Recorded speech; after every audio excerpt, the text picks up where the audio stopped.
welcome back to Jessie's bookshelf. In today's video, I'm going to be talking about all the books that I enjoyed in October. I'm actually doing this video on time. Are you proud of me? So because I was basically away for 75% of the month, I didn't get to read as many books as I wanted to, but I still did read a good handful. This is my stack of books that I enjoyed. I'm pretty sure in the last video I did, there was many more, but that's okay. The first book we're gonna start with is The Guest List by Lucy Foley. It was actually so weird reading this about a week after my sister's wedding. It made it almost creepier in a way. This book takes place on an island off of the coast of Ireland, where guests gather to celebrate the wedding of two very notable people. The bride is a very famous magazine publisher and the groom is a TV personality. But as the festivities begin, secrets begin to be unveiled and someone actually turns up dead. So who's the killer? Could it be the bridesmaid, the groomsman, the best man, maybe the bride or groom? That is for you to find out in this book. So I gave this book a 3 out of 5. With my rating system, anything 3 and up is worth the read. I still enjoyed a 3. If I rate it a 2 or 1, it's just don't even bother. So I call this the book of twists. I feel like there's about 8 twists that happened in this book, and it was a good read overall. I really liked the whole vibe of the desolate island with a large stone house surrounded by ruins and graveyards. Now it is really hard to just sit and binge because of all the different point of views. It really takes some time to soak in and to concentrate and remember everyone's storylines. So if you don't like books with like 12 different characters you have to focus on, this might not be a book for you. There's also no likable characters, which I feel like is done purposely for the storyline. Everyone has their dark secrets, everyone has their dark side in this book, so you can't really root for anyone in that sense. What's cool is that this whole book takes place in about a span of 48 hours. Yes, it delves into characters' pasts, but this focuses on the 2 days of the wedding. I guess I wish this book wasn't so long. I know it looks like a short book, but the words are very small and the pages are very, very big. Overall, it was a clever and intriguing book, and I would recommend it. Then we have Lock Every Door by Riley Sager. This book follows a character named Jules who gets a job as an apartment sitter in this historic building called the Bartholomew. I keep forgetting that's the name. It's this very high-end place that houses celebrities and very notable people, and they're offering her $4K a month just to live there and keep the place clean. So obviously she accepts the offer, but as she settles in and befriends her fellow apartment sitters, she begins to think that this beautiful building might be hiding a very dark secret. Because guys, if things seem too good to be true, they probably are. So I also gave this a 3 out of 5. Definitely still worth the read. It is a very intriguing thriller for the most part. It's 400 pages and I finished this in less than a day, so that does tell you something. I was slightly dissatisfied with the ending. The reveal just wasn't life-changing for me. I went into this book thinking it would be a much different story, but it still had a very unique concept, so it's not a bad book whatsoever. Just don't go in thinking it's gonna be like a terrifying horror novel. It's definitely not. All right, next we have Then She Was Gone by Lisa Jewell. I love Lisa Jewell's writing. The last book I read from her, I gave a 4 out of 5. This follows a mother named Laurel Mack whose 15-year-old daughter goes missing one day. Her name is Ellie, and one day she left the house to go and study at the library, but she never returned, and then 10 years later, Ellie's backpack and her remains were found. But police were still not able to find the reason about her disappearance and her death. So obviously this mother is unable to move on with her life until she finds out the answers. I've always found missing persons cases and murder mysteries to be very interesting, which is why I was kind of looking forward to this book. Now this is the saddest and most depressing book I have ever read, and I thought Where the Crawdads Sing was gonna be that for me. No, this definitely tops it, and not in like a good way.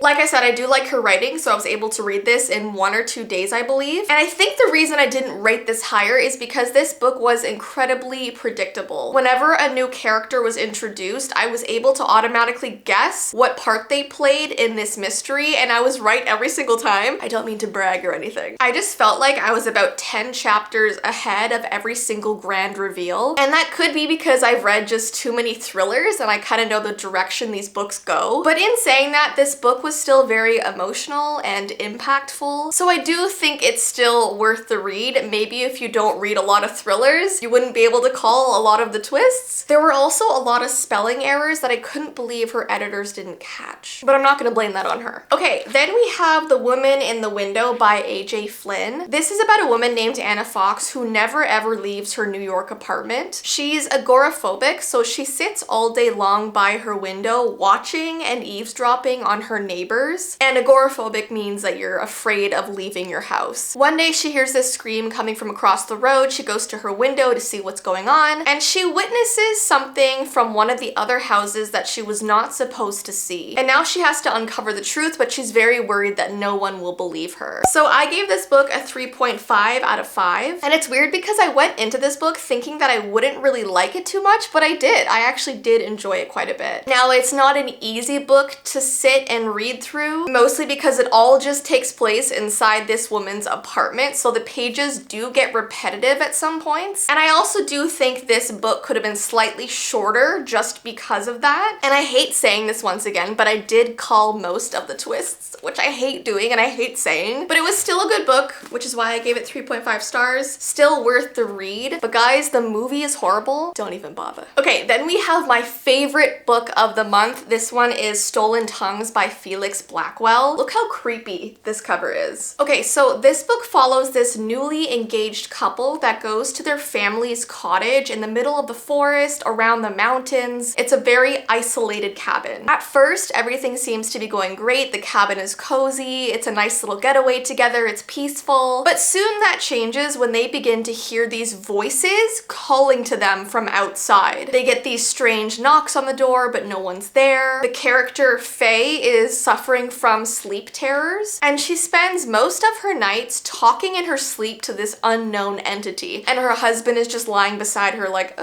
what is she doing? So yeah, this cabin starts to become this nightmare, and they're being threatened and watched by these unknown forces. I gave this book a 4 out of 5. It was so good, but I also had no idea how to rate this book because the first 50% is a 5-star read for me, but I feel like the second half of the book was a 3-star read for me. So overall, I think a 4-star just suits this book the best. I have never been so scared in my life reading a book. The first day that I read it, I got halfway through, went to bed. I had nightmares, and then when I woke up from them, I couldn't sleep for a long period of time. This book affected me so deeply. And you know how in my last video I said that Pen Pal was the scariest book I ever read? I feel like this is either more scary than that or like the same scariness. It was so weird. I was telling my husband that I was experiencing jump scares in this book, which probably sounds crazy to hear when you're reading something, because how can something jump scare you? But you have to like read it to understand.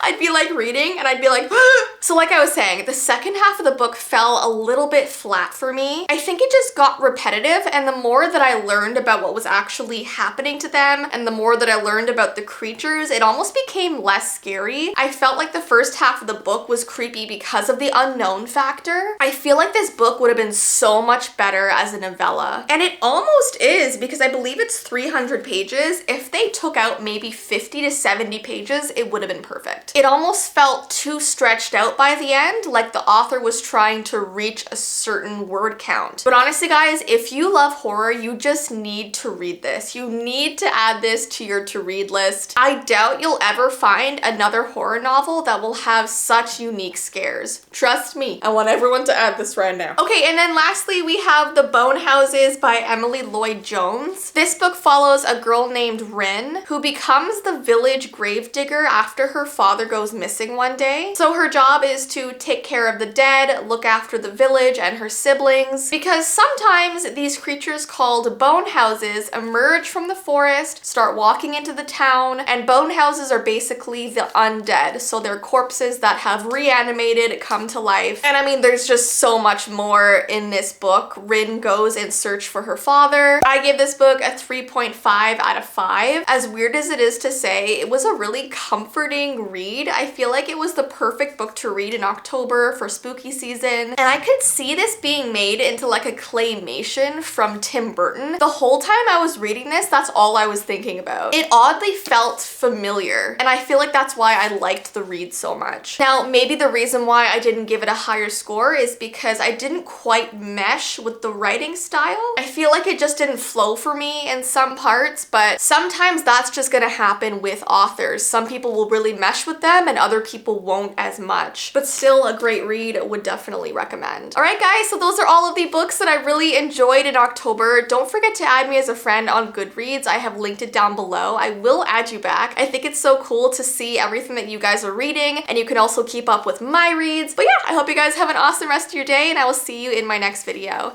Bye!